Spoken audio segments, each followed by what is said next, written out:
পরকীয়া নিয়ে একটা ভিডিও আমি বানিয়েছিলাম বেশ কিছু বছর আগে, মানে আজ থেকে প্রায় 2-2.5 বছর আগে পরকীয়া নিয়ে একটা ভিডিও বানিয়েছিলাম। এবং সেই ভিডিওটায় আমি সম্ভবত মহিলাদের কথা বলেছিলাম যারা অ্যাকচুয়ালি ঘর সংসার ছেড়ে, মানে নিজেদের স্বামী সন্তান এদেরকে ছেড়ে তারা পরকীয়া করছে, বা কিভাবে তারা পরকীয়ায় জড়িয়ে যাচ্ছে এবং তাদেরকে সেখান থেকে কিভাবে বের করে আনা যায়। এটা নিয়ে আমি একটা ভিডিও অনেকদিন আগে, মানে প্রায় 2 বছর আগে বানিয়েছিলাম। যদি সেই ভিডিওটা কেউ দেখতে চাও তাহলে আমি আই বাটনে দিয়ে দিচ্ছি ভিডিওটা, ওখান থেকে দেখে নিও। কিন্তু সেই ভিডিওটার নিচে আমার বেশ কিছু কমেন্টস এসছে, যেই কমেন্টসটা নিয়ে আমার আজকে মনে হলো যে ভিডিও বানানো দরকার। তো প্রথমেই জেনে নেব সেই কমেন্টসগুলো কি কি ছিল। শিল্পী পাল বলছে, দাদা এটা পুরুষদের জন্যই এটা হয়। 22-23 বছরের বিবাহের পরে এসে স্বামীরাই পরকীয়া করে, তখন মহিলারা কি করা উচিত? শুধু মেয়েদের কথা বলা উচিত হয়নি। ডেফিনেটলি শুধুমাত্র মেয়েদের কথা বলা আমার উচিত হয়। আরও একজন বলছে, 52 বছরের স্বামী যে 32 বছরের ডিভোর্সি মহিলার সাথে পরকীয়া করছে, তাকে কিভাবে বুঝিয়ে ফিরিয়ে আনবো? চরিত্রের ক্যান্সার কি কখনো ভালো হয় দাদা? এটা লিখছে অদিতি দাস। আরও লিখছে ম্যারি দাস লিখছে, আপনি মহিলার কথা বললেন, একটা ছেলে যখন ঘরে বউ, বড় বড় ছেলে মেয়ে থাকা সত্ত্বেও পরকীয়া করে, কি করা উচিত আপনি বলে দিলে অনেক পরিবার বেঁচে যাবে দাদা। এতগুলো কমেন্টস আছে, এই কমেন্টসগুলোকে নিয়ে কথা বলা আমার দরকার বলে মনে হয়েছে। তো আজকে আমরা আলোচনা করব যারা যেসব মহিলারা জিজ্ঞেস করেছো যে পুরুষদের জন্যই এটা হয়, এবং পুরুষরা যদি পরকীয়া করে তাহলে কি করা উচিত সেটা নিয়ে তোমরা প্রশ্ন করেছো, এবং সেটার উত্তর আমি দেবো। কিন্তু উত্তর দেওয়ার আগে বলে নিই, নমস্কার, এসডি ফিলোসফি চ্যানেলে তোমাদের সবাইকে স্বাগত। আমি শোভন দেব। এসডি ফিলোসফি চ্যানেলটিকে সবাই একটু সাবস্ক্রাইব করে পাশের বেল আইকনটিতে প্রেস করে অল নোটিফিকেশন অন করে দিও, যাতে আমার সমস্ত ভিডিও নোটিফিকেশন তোমাদের কাছে খুব তাড়াতাড়ি পৌঁছে যায়। তো এবার চলে আসি আলোচনায়। যেটা আলোচনা করব সেটা আমি শুধুমাত্র আমার মুখের কথায় বলবো না, অনেকগুলো জিনিস আমি দেখে শুনে, কিছু ভিডিওস দেখে, কিছু স্টেটমেন্ট পড়ে তারপরে আমি এই কথাগুলো বলছি বা বলবো। অ্যাকচুয়ালি না, এখন মানে এই 2024-এ এসে পরকীয়া হচ্ছে, প্রচুর হচ্ছে, এবং ডিভোর্সের সংখ্যাও অনেক অনেক বেড়ে গেছে। আমার চেনা জানা বহু মানুষদেরও হচ্ছে, এবং যে জিনিসটা অ্যাকচুয়ালি হওয়া উচিত নয় কিন্তু হচ্ছে। তো এটা নিয়ে কথা বলা অবশ্যই দরকার, এবং এটা নিয়ে অনেক স্টেটমেন্ট আসছে কোর্ট থেকে শুরু করে সব জায়গা থেকেই প্রচুর স্টেটমেন্ট আসছে যে এখন যত বেশি না বিয়ে হচ্ছে তার থেকে বেশি ডিভোর্সের সংখ্যা বেড়ে গেছে। তো আমরা প্রথমে বুঝবো পরকীয়াটা যেসব ছেলেরা বা মেয়েরা যারাই করছে, কেন করছে, তার কি কি কারণ হতে পারে। এক হতে পারে, যেসব ছেলেরা পরকীয়া করছে তারা হয়তো এমন কিছু জিনিস চাইছে যেটা তাদের স্ত্রীর বা তাদের ওয়াইফের কাছ থেকে তারা পাচ্ছে না। মেবি এইগুলো সবকটাই আমার অনেক কিছু দেখে শুনে তারপর আমি এই বক্তব্যগুলো দিচ্ছি। তো আমার যেটা মনে হয়েছে, সামহাউ এমন কিছু জিনিস চাইছে যেটা পাচ্ছে না, কিছু না কিছু কমতি, কিছু না কিছু নিডস যেগুলো থেকে যাচ্ছে, পূরণ হচ্ছে না, সেই জিনিসগুলোর জন্য তারা অন্য কারোর প্রতি অ্যাট্রাক্টেড হয়ে যাচ্ছে। সেকেন্ড থিং কি হতে পারে? সেকেন্ড থিং হতে পারে যে সামহাউ তাদের ওয়াইফের থেকে বেশি এমন কেউ যারা ইমোশনালি অ্যাটাচমেন্ট হয়ে যাচ্ছে, বা বেশি কেয়ার হয়তো তাদের ওয়াইফের থেকে এমন কোনো মহিলা করে দিচ্ছে যেটা সাময়িক কিছু ক্ষেত্রে আবেগের বশে সেই মহিলার কাছে সে চলে যাচ্ছে, একজন পুরুষ।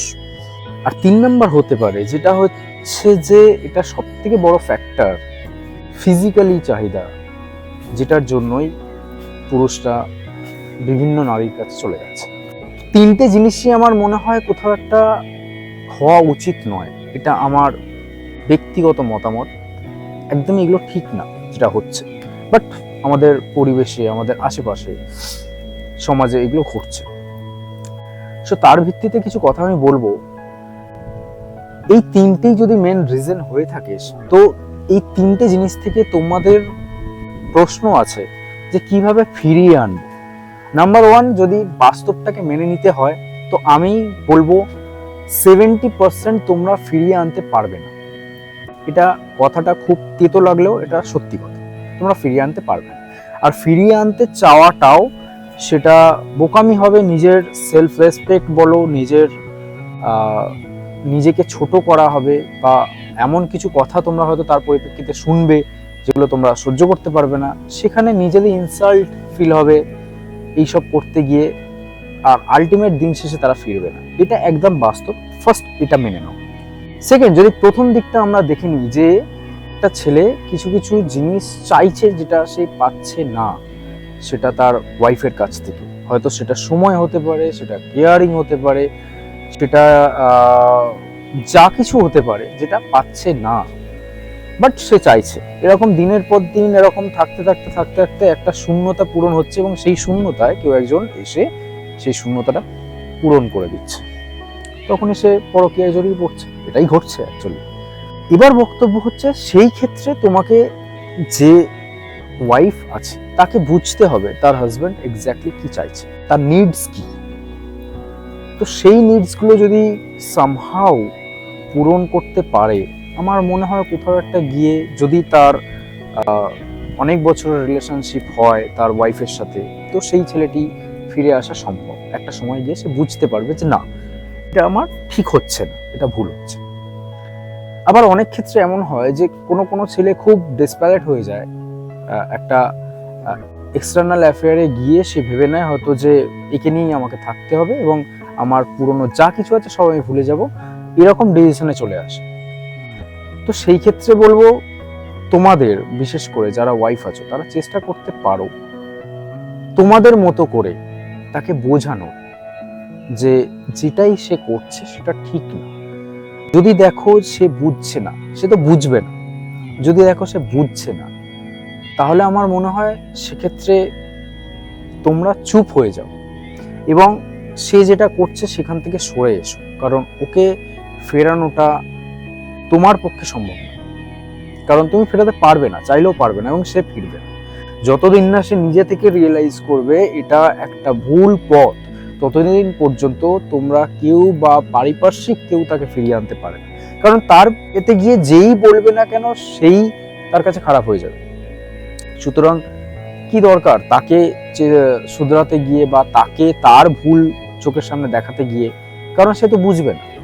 তাই নিজের সেলফ রেসপেক্ট, নিজের আত্মসম্মান বোধ নিয়ে আমি বলবো তোমরা সবাই স্বাধীন, তোমাদের মতো জীবনটাকে খোঁজো এবং তোমাদের মতো জীবনে থাকার চেষ্টা করো।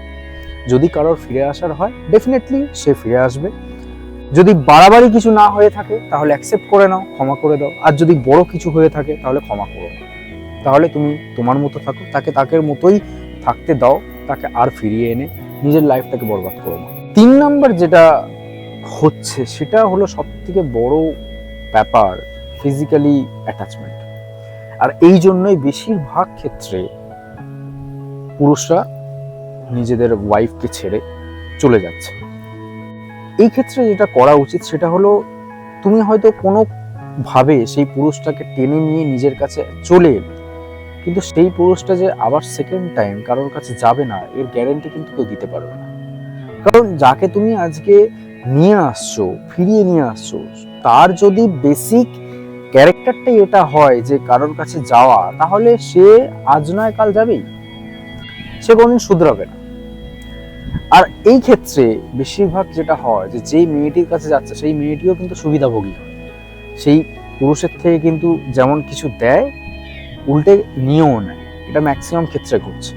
তো তুমি যদি একজন ভালো ওয়াইফ হও, তুমি যদি সৎ থাকো, তাহলে চেষ্টা করো না পৃথিবীর বাকি যে কেউ সে তোমার মতো হবে, কারণ একটা মানুষ সৎ হলে আর একটা মানুষ যে সৎই হবে সেরকম কোথাও লেখা নেই। তাই তুমি তাকে ফিরিয়ে আনার চেষ্টা করো না, কারণ যদি কারোর চরিত্রের প্রবলেম থাকে তাহলে তাকে তুমি ফিরিয়ে নাও, আলটিমেট তাকে নিজের কাছে রাখতে পারবে। কাউকে বেঁধে কিন্তু রাখা যায় না, যদি সে নিজে থেকে রিয়েলাইজ না করে যে যেটা আমি করছি আমি ভুল করছি, সে তো নিজে থেকে রিয়েলাইজ করছে না, তার একটা বড় ছেলে আছে, একটা মেয়ে আছে, তাও সে যদি পরকীয়া করে, সে সব কিছু জেনে শুনে, তাহলে তুমি তাকে কিভাবে ফিরিয়ে আনবে? খুব জোর কি হতে পারে? তুমি পুলিশের কাছে একটা কেস করবে, একটা বড় তোমাদের জিনিসটা গিয়ে কোর্টে যাবে, বড় কিছু একটা ঘটনা ঘটবে, সবাই জানবে, সেই সব কিছু তুমি করতেই পারো।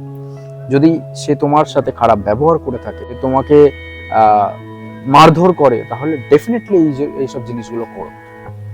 তুমি তার এগেনস্টে কেস লড়ো, বা তার এগেনস্টে তুমি যত দূর যাওয়ার তুমি যাও, কিন্তু এইটা ভেবো না যে তাকে কিভাবে ফিরিয়ে আনা সম্ভব, কারণ এইটা একদমই depend on him or her, যেই করছো। শুধু ছেলেরা করছে না, মেয়েরাও করছে, সবাই করছে। তো আমি সবার উভয়ের ক্ষেত্রে বলছি, এটা চেষ্টা করো না যে তাকে কিভাবে তুমি ফিরিয়ে আনবে। 90% তুমি তাকে ফিরিয়ে আনতে পারবে না যদি সে একবার চলে গিয়ে থাকে, যদি তার অ্যাটাচমেন্ট, তার মোহ ওই জায়গায় আটকে গিয়ে থাকে। তবে একটা জিনিস আমি শেষে বলে দেবো, কর্ম কিন্তু কাউকে ছাড়ে না।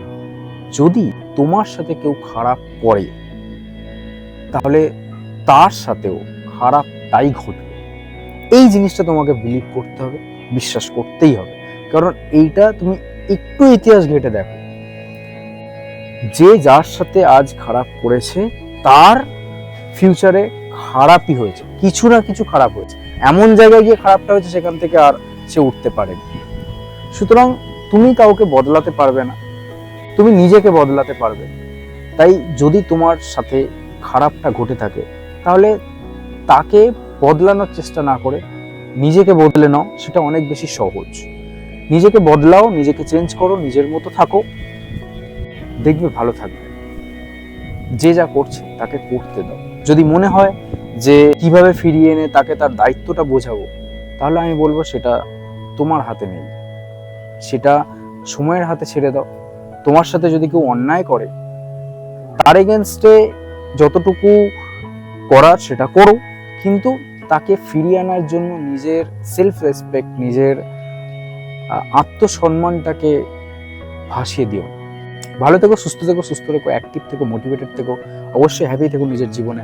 যদি কারোর কোনো জীবন সংক্রান্ত প্রশ্ন থাকে, তাহলে প্লিজ আমার যে কোনো ভিডিও নিচে এসে, বা আমার ফেসবুকে একটা পেজ আছে SD ফিলোসফি, তাতে গিয়ে মেসেজ করে আমাকে তোমরা জানাতে পারো। আমি সেটা নিয়ে অবশ্যই ভিডিও বানাবো এবং আলোচনা করব। ভালো থেকো, ধন্যবাদ।